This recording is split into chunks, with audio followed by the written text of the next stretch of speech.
Our lesson for today is about strategies in various speech situations. Before we start our lesson, let's have first the objectives of our discussion. So at the end of this lesson, you will be able to first, okay, to identify the several types of speech context. Second, be able to distinguish types of speech style. Third, learn to identify social situation in which each speech style is appropriate to use. Fourth, clear how to enlarge or engage in a communication situation using acceptable, polite, and meaningful strategies. And last, explain that a shift in speech context, speech style, speech will have effect in several elements of the communication process. So, intrapersonal communication. So what is intrapersonal communication? So it is often about clarifying ideas or analyzing situations, okay, and other times about reflection and appreciation. Okay, we are both the sender and the receiver of the message. Meaning to say may mga ginagawa tayo. Okay, minsan kinakausap natin yung sarili natin. Okay, minsan sinasagot din natin yung mga tanong ng ah, ng sarili natin. So, intrapersonal ang tawag natin doon. Okay? So,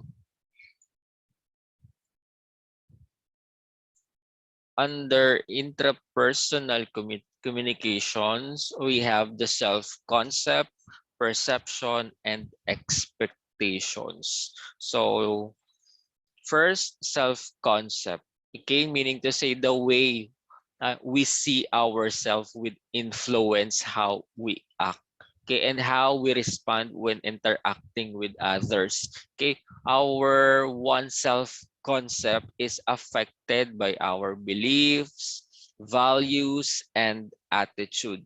Okay, beliefs are our learned personal orientation when deciding which is right and which is wrong.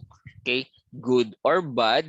Okay, beliefs can be either be prescriptive or descriptive.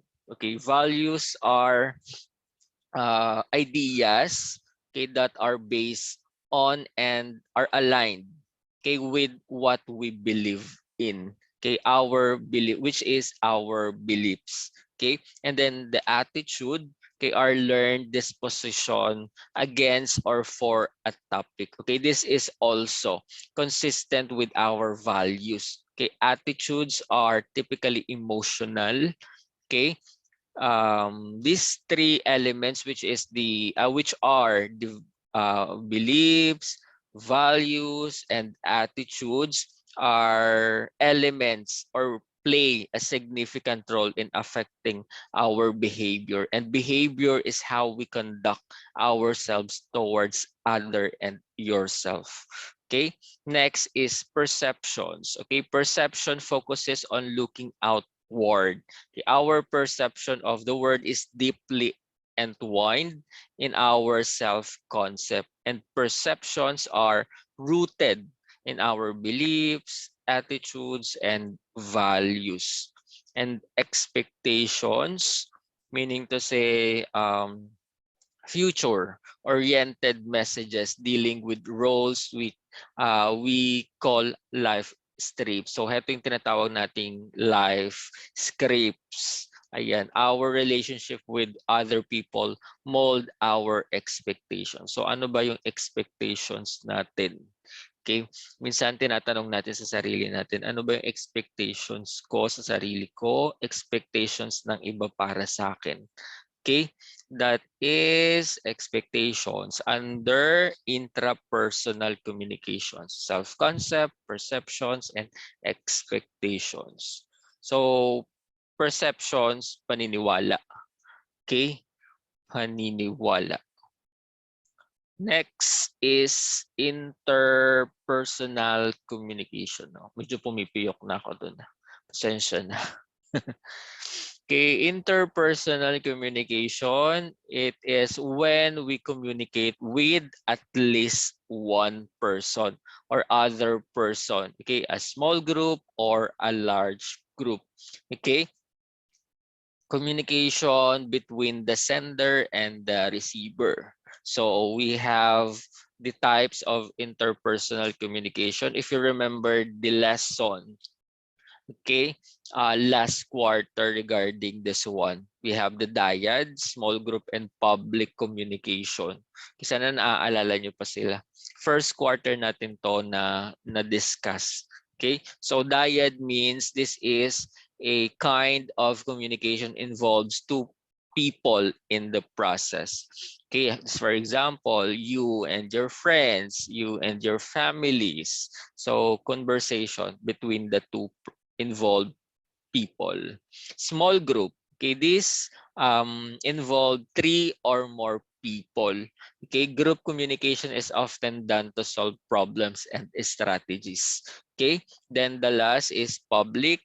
Okay, this involves a large group of person. Okay, usually a one-way process or one-way monologue happens here. Okay, this kind of communication has very little feedback. Okay, information sharing. For example, broadcasting, excuse me, Anus Anchor, okay, and recitals are some examples. So that is a public. Again, the three types of interpersonal communication, we have the dyad, small group, and public communication. So next, types of speech styles. So various occasions, means different speech styles. Okay, to be an effective communicator, the context of circumstances, okay, should always be considered. Okay, style of language changes according to who your receiver will be, in addition to taking into consideration, okay, to the context of communication. So nakadepende kung sino yung kausap ninyo. Okay, nakadepende yung pakikipagkomunikasyon ninyo or wika na ginagamit ninyo, depende sa kausap. So we have the intimate. Okay, this communication is private. Okay, it is reserved for close family members or intimate people. Okay, example, husband and wife, boyfriend and girlfriend, siblings and parent, and children. Okay, this kind of communication happens with our family and closest friends by using the correct um, and this is spontaneous setting. Okay, and people tend to use jargon or slang. Okay, mga balbal na salita. Yan, ginagamit natin sa pakikipag-usap. Okay, repeat words and many times use the wrong or unnecessary words when they speak. Okay, informal communication happens here and more often than not.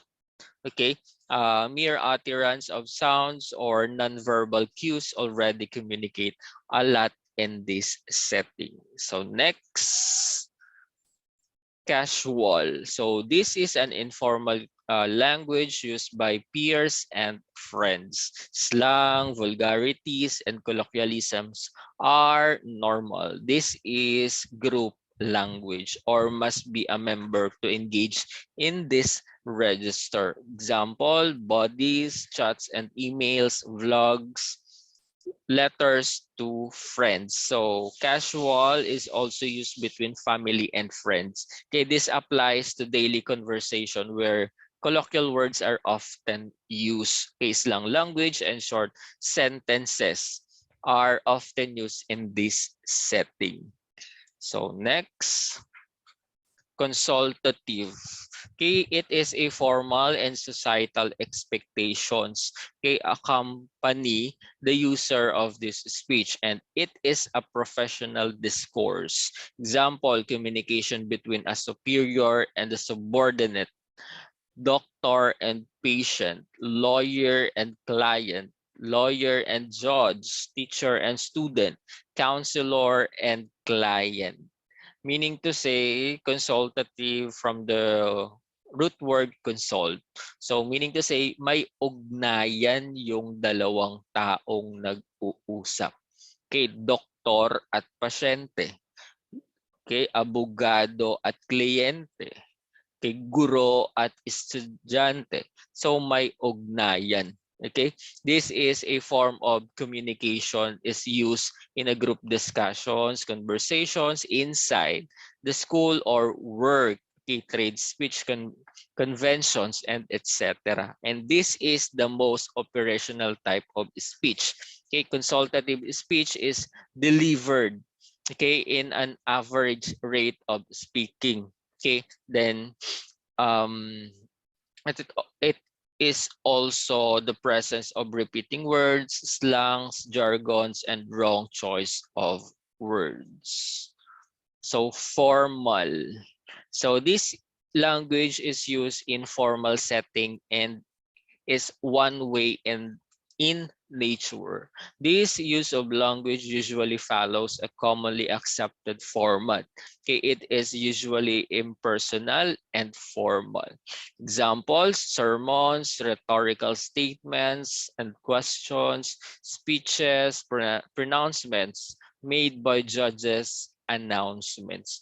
So formal is given in a formal events where topics are about serious problems or issues. Okay, formal speeches are very careful with wordings, has low tempo speech, contains technical vocabulary with complex and divergent grammatical structure, and repetition of words are avoided. People are addressing using their full name and titles when necessarily. Okay, meaning to say formal style, a one-way process. Okay? So, nagbibigay lang ng information sa mga nakikinig. So, for example, ayan, SONA, okay, graduation speech. Okay, ayan mga yan ay example ng formal. So next is frozen. Okay, this style of communication rarely or never changes. Hindi nagbabago. Okay, it is a frozen in time and concept. Example, the Pledge of Alliance, the Lord's Prayer, the Preamble of the Constitution, the Alma Mater, the bibliographic references and laws. And a frozen speech is the most formal style and is a standard in ceremonies and respectful situations. Okay, speech given in this style is when articulated, symbolic, fixed, and historical in nature. And then the delivery is almost oratorical in style.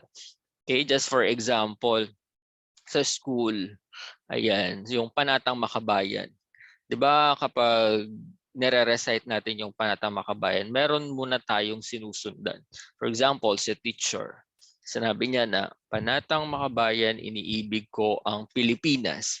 So, susundan nyo ng mga estudyante. So, bibigkasin din nila, Panatang Makabayan, iniibig ko ang Pilipinas. So, next si teacher na naman, aking lupang sinilangan. Then, uulitin ulit ni students. So, frozen ang tawag nun. Kaya, tinawag siya na rarely or never changes kasi hindi nagbabago. Okay? 3 types of speech act.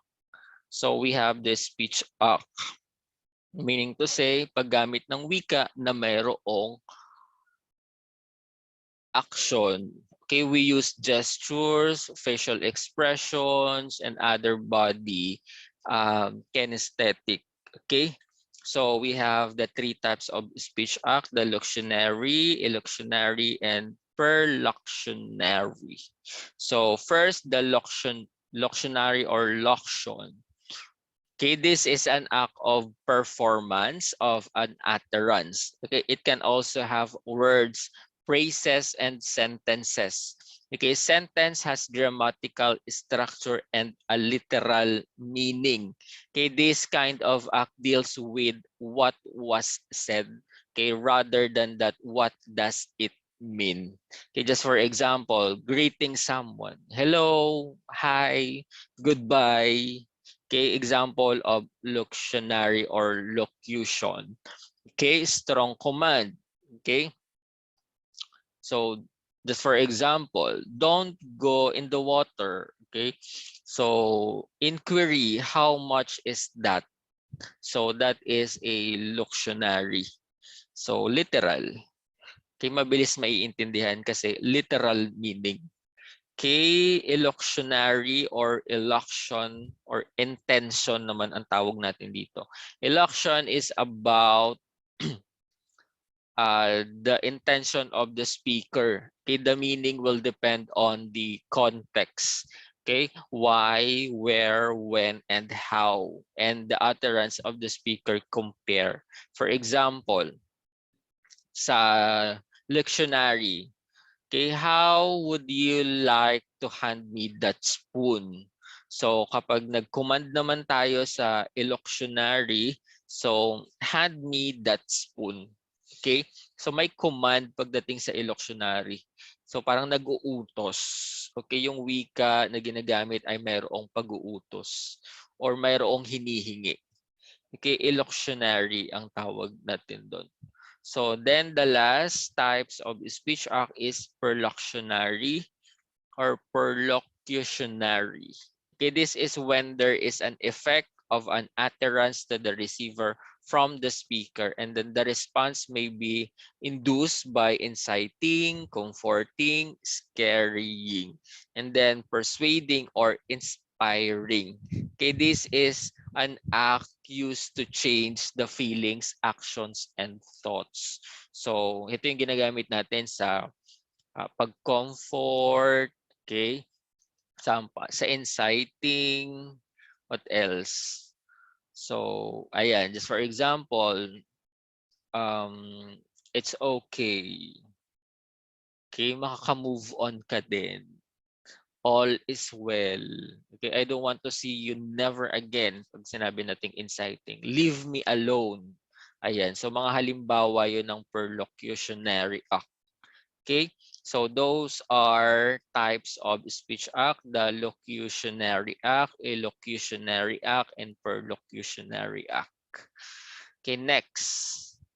Communicative strategies. So being an effective communication and good speaker can be learned. And then the following readings is about how you improve yourself in communication. And then communicative competence is when the cluster or of abilities that enable humans to convey and interpret messages and to negotiate meanings personally within specific context. So according to Canale and Swain 1988. So communicative competency. So we have the grammatical competence, the score, sociolinguistic, strategic competence. So grammatical competence, meaning to say proficient in syntax and morphology. So those person have the ability to study about the syntax and morphology of languages. Discourse competence, ability to use the proper words, or cohesion and coherence, which is the appropriate combination of communicative function. Then social linguistic competence, ability to use the appropriate words in a particular social situation. And strategic competence, meaning to say proficiency to cope and adjust with the imperfect knowledge and ability to sustain communication through various methods. So there are 7 types of communicative strategies: denomination, restriction, turn taking, topic control, topic shifting, repair, and termination. So communicative strategies are techniques on how to deal with difficulties encountered when communicating. So we have first the nomination. So this is the act of getting the attention of the listener and nominating or to start talking about a topic that you propose. Okay, this act allows other people to talk during the discussion. And an example can be talking to your classmate while waiting for your ride, or a lengthy of conversations on the phone between a mother and her child who is physically away from her. So that is nomination. Then restriction, this is the opposite of nomination. Okay, restrictive speaking is a one-way process of communicating. Okay, the listeners are not allowed to speak up or provide feedback to the speaker. Okay, an example can be homily and sa father, or a commencement speaker during graduation. So one-way process. Okay, restriction ang tawag natin doon. So turn taking, meaning to say, is when people involved a conversation decided who speaks next. Okay? So for example, ako, after ng discussion ko, nagpa-recite ako, and then tinawag ko yung isa sa inyo. Okay? So ang rules, kung sino yung natawag ko, siya yung tatawag ng susunod na magre-recite. Okay? Turn taking ang tawag natin doon. Okay, number 4, topic control. Topic control is limiting the discussion only about the chosen topic. So, stick to a particular topic. So, for example, sa debate, ayan. So, kapag sa debate, mag-stick lang kayo sa pinaka-main topic para hindi lumayo yung usapin. So, topic control. Next is topic shifting. So, paano naman binabago yung original topic sa isa pang panibagong topic. So, this strategy is used when a speaker needs to change the topic being discussed. And this requires the speaker to be polite, prudent, and courteous when ending the topic and leading the conversation to a new one. Okay, so that is a topic shifting. Repair, okay, meaning to say the process of communicating. Okay, miscommunication or misarticulation could occur when mainly result to stop the interaction. Okay, to repair is to correct. Okay, to ensure that interaction does not stop. Okay, that the turn sequence does not fail, and to avoid the distortion of the subject. So, paano nyo ba ipagpapatuloy yung conversation kaya na walang nai-interrupt? Paano nyo siya i-repair sa panibagong topic, or paano nyo padadaluyin kapag nag-stop na yung conversation? So that is repair. And termination, this strategy entails ending a conversation artistically. Okay, this is to end and discussion indirectly or direct. So ayan, so papaano nyo, okay, paano nyo i-end yung conversation? For example, ayaw nyo na makipag-usap sa kaibigan ninyo, sa mga kausap ninyo. So, paano nyo siya i-end? So, meron tayong tinatawag na indirect and direct. So, indirect strategies can be gestures, okay, our body, which such as looking at your phone. Minsan, tinitignan natin yung phone kahit wala namang nagchat-chat or nagte-text, tinitignan natin siya and sinasabi natin sa kakilala, ala, hinahanap na ako sa bahay, nag-text kasi yung nanay ko. 'Di ba? May mga ganun tayong may mga ganung senaryo minsan para lang makatakas na sa chismis. Okay, then yung direct strategies, on the other hand, is when you see a verbal and non-verbal signals. So ayan, pwede nyo siyang sabihin directly doon sa taong kausap nyo. Okay, that is termination. So I hope you understand our lesson for today. Have a great day and thank you for listening.